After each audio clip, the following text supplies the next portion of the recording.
The BMW i3 came out over a decade ago, but has it remained a hidden EV gem in 2025, or is it just outdated now? I've had this one for over 2 years, and by the end of this video, you will know if you should get one, and if so, what year and model. Or are there better EV options for the money now?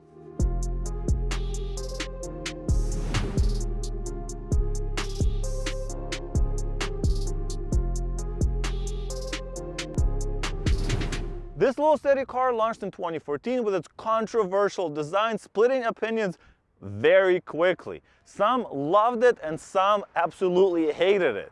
That's a sign of a futuristic design if you ask me. With its floating roof lines, I mean, look at it, rear hinged rear doors, and bold proportions, the BMW i3's unique design still earns a second glance from those that haven't seen it before, and it still stands out, even among modern electric vehicles.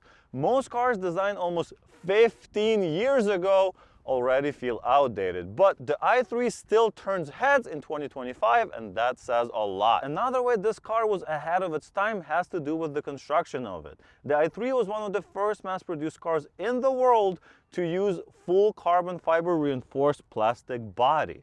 This made the i3 extremely light, weighing around 2,700 pounds, giving it a better range with a comparatively tiny battery. It also made it feel zippy with only 170 horsepower and 184 pound-feet of torque.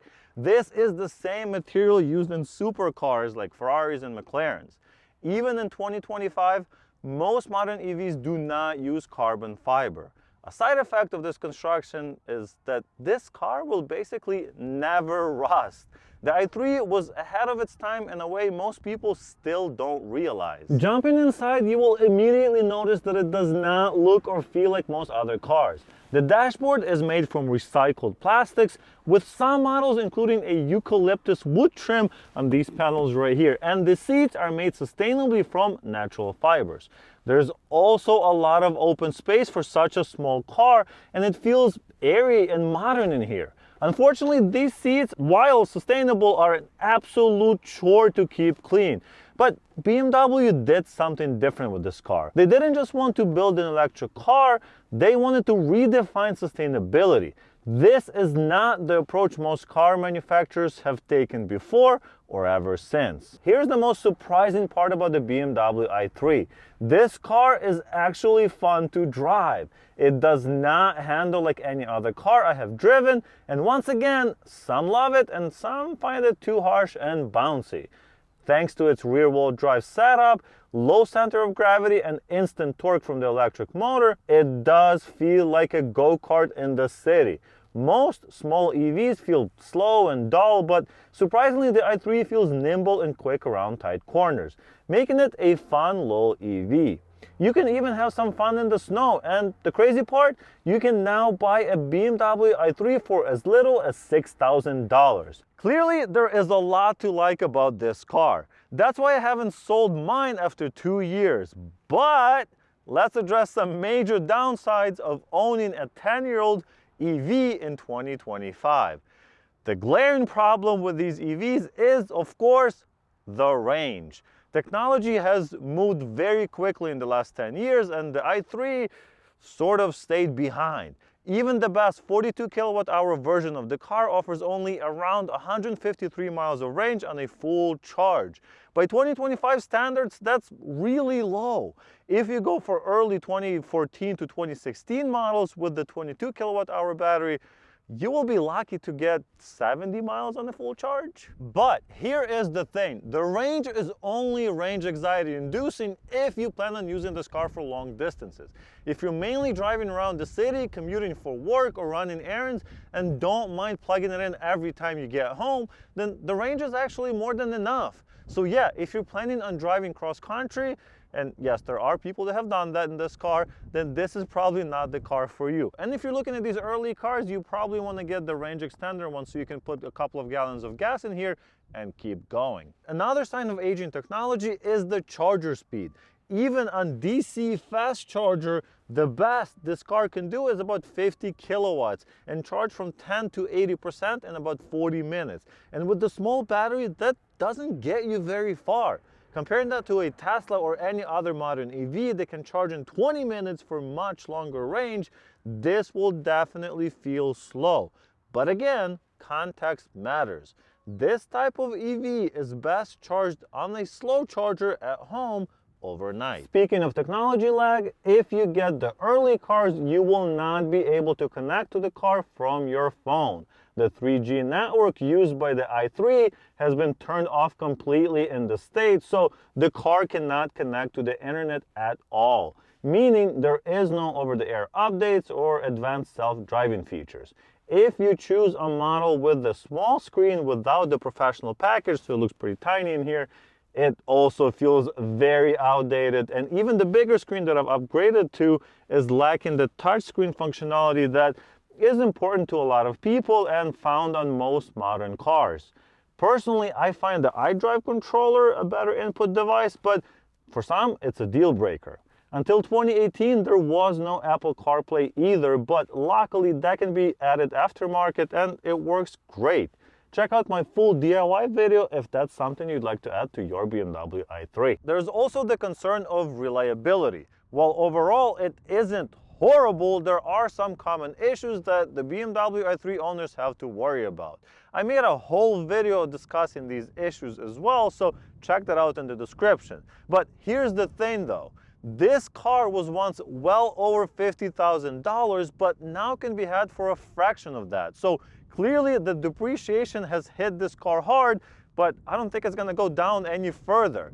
That means you can get a really good deal if you know what to look for. Alright, so after owning this 2016 BMW i3 with the range extender for over 2 years, here is my honest take, even if this will hurt my resale value in the future.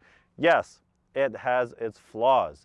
The range is limited. The gas tank in the range extender model is tiny, and yeah, it's definitely a bit weird looking.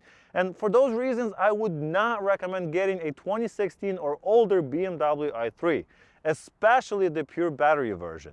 Even at $6,000, the value is just not there unless all you need is very local driving. So what models are worth getting? Well, the range extender model is a slightly more compelling option, as you have the range extender to save you when the car runs out of juice. I regularly do 120 or so miles in this car using the range extender, and it works great. However, there are some reliability concerns as the little engine does require some maintenance. A much better option would be getting a 2017 or better yet a 2019 or newer model of the i3. In 2017, the battery size increased from 22 kilowatt hours, known as the 60 amp hour battery, to 33 kilowatt hours or 94 amp hours. Unfortunately, removing the early cars from the list with the 22 kilowatt hour batteries eliminates all cars under $10,000. However, that's still very cheap as you get 50% more range compared to the early models, and that's worth the price difference. Trust me. Another update was for the 2019 model cars, and the battery grew to 42 kilowatt hours, also known as the 120 amp hour battery model. This is the sweet spot for these cars, as you can get up to 150 miles of range on battery alone, and you can even get a version with the range extender, making the range closer to 200 miles, or even more if you drive super slow. Amazingly, these 2019 and newer cars can be had for around $15,000 with about 50,000 miles, at least as of filming of this video. This version is the hidden gem in 2025. So yeah, it's not perfect, but knowing which one to get and considering the futuristic design, the carbon fiber body, and the $10,000 to $15,000 price tag in 2025, it's actually one of the coolest hidden gems in the used EV market. The real question is, will you grab one before prices go up? Let's take a closer look at some competition. And honestly, there is not a lot of competition at $15,000 when it comes to EVs. Sure, you can get a Chevy Bolt EV, but those are still depreciating and it feels, well, kind of disposable. You can go for the Nissan Leaf, but the value on those is even worse. A Tesla Model 3 standard range can be had for around $15,000 to $16,000 with more than double the miles. Personally, I think the quality of the car isn't as good as the BMW, but at this price range, it does hold its value well. So if you're looking for a better road trip EV, then the Tesla is the one to get instead. So here's the deal. If you're expecting Tesla level range, tech, and charging speed, the i3 will disappoint you. But if you want something quirky, futuristic, and surprisingly affordable, the BMW i3 is still one of the coolest used EVs you can buy. I would also really consider the Polestar 2. Those have gotten so cheap and they are much better quality than the Tesla, as far as I can tell at least.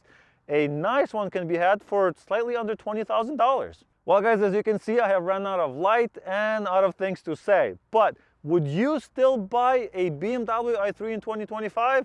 Or is it just way too outdated for you? I would love to hear your comments down below. Also, check out my BMW i3 reliability video if you'd like to learn more about the possible problems with these cars. Thank you so much for watching, and I'll see you in the next one. Bye!